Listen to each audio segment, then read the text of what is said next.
И тези междублокови пространства би следвало наистина, както каза архитект Диков, да са места за отдих, за почивка и т.н.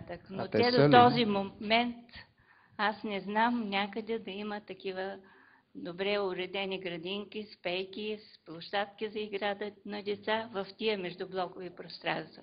Няма кой да ги поддържа тях.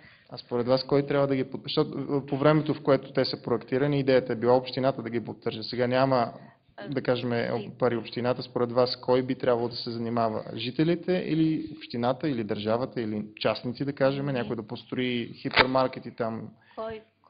Аз не мога да кажа кой. На който е земята, той трябва да я поддържа. Да.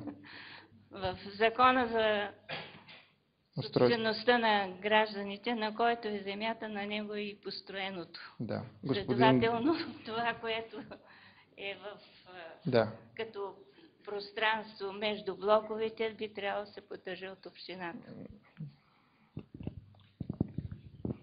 Може би архитект Балева не е ходила по комплексите. Аз, понеже съм ходил на бунтове на граждани, живеещи, които правят живи вериги, да не пуснат машините да се строят в вътрешно-кварталните междублоковите пространства, съм виждал как със собствени средства се поддържат и как ги пазят тия пространства. Защото те оценяват точно тия пространства като единственото място, където могат да имат някакво общество, някакъв социален живот, като почнат от малките деца, от майките с количките и се свърши до най-възрастните хора. Застават в жива верига и не пускат багерите да влязат на поредния реституиран в междублоковото пространство имот, в който някой иска да построи нещо. Мисля, че Весела Мажарова иска да каже. Аз исках да ви попитам, архитект Диков, аз исках да ви попитам, така да влеза в дискусия. Не е ли, след като общината не може да поддържа тези градинки, нали, факт, който всички виждаме, не трябва ли да измисли някакъв механизъм, по който да поощрява собствениците да ги поддържат и да се грижат за тях? Защо собственика трябва да се чувства притиснат от обстоятелствата? Ние имахме същия този повод, по същия начин правихме живи вериги в нашия квартал, защото той трябва да се чувства притиснат и едва ли не отбраняваш се в желанието си да притежава градинка за децата си. И бореш се с общината по някакъв начин. Може би в този момент Георги Георгиев може да се включи, защото той се занимава точно с инициативност на гражданите и с глобката между общината и гражданите. Значи, ключова дума, ключов въпрос е наистина собствеността. Трябва да бъде, доколкото е възможно, изчистен на отношението на тези, които живеят в сградите и на около блоковите пространства, защото говорим за комплексно застрояване. Там, където има традиционно застрояване, там нещата са малко по-лесни. Значи, едната форма е да се, и това нещо го има като законов механизъм, но доколкото знам, почти не се прилага, да бъде прехвърлена собствеността, но на тези, които живеят в сградите. Другата форма е те да бъдат ползватели. И сега в един закон за управление на етажната собственост, който се прие в началото на тази година, доколко той ще има отношение към стопанисването на сградите, е дискусионен въпрос, но там има една възможност да се учреди една зона, която ще бъде, да наречем условно, зона за ползване около сградата. Значи около определена жилищна сграда има определени сервитути, в които се очертава едно пространство, което не се притежава от собственици, те на сградата, но така или иначе имат някакви права на ползване по отношение на това. Може би ще трябва да опитаме да видим как работи тази възможност.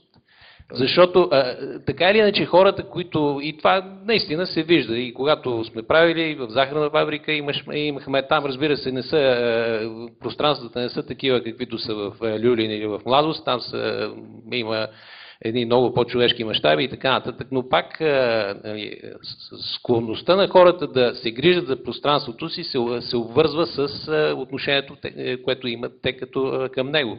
Те не са собственици и те са ограничени. Те биха били много по-активни в грижата си, ако те го притежават. Тоест, вие виждате трябва да има по-голяма иерархия в разпределението на пространствата, евентуално. Да, в тези големи комплекси трябва да се направи едно такова разделение на публични, по-малко публични, непосредствено прилежащи около блока и оттам яснотата по отношение на ползването и евентуална собствеността ще доведе до по-добри резултати в грижата за тия.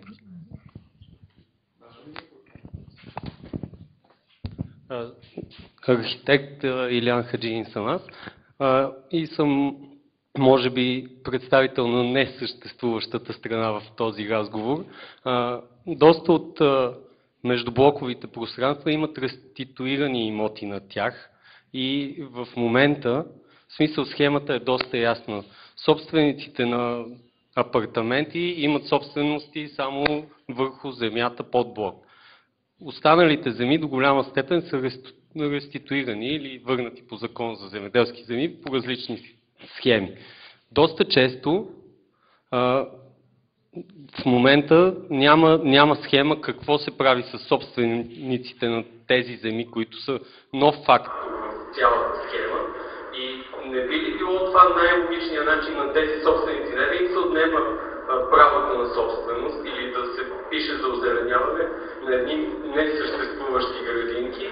Не е ли по-справедливо на тях да им се даде форма, по която могат да ползват собствеността си по някакъв начин? Аз искам този въпрос по малко по-друг начин да го задам на господин Диков. Това е нещо от типа на публично-частно партньорство, в който публиката е блока, частното не е фирмата, не е определен частен юрист. Или, например, магазинчето в Травопост или в Мазет. И виждате ли бъдещи за такива неща, които все още са доста на ръба на закона и в силата? Да, първо по отношение на собствеността, аз съм правил градоустройствени проекти на комплекси преди 15 години, когато кмета на София тогавашния Чунев обеща, че ще върне, т.е. ще даде, ще предостави земите под блоковете на комплексите на собственици. 15 години не са предоставени, аз не виждам къде ще се предоставят, но проекти има, в които комплексите са направени в едно време се казаха парцели, сега се казват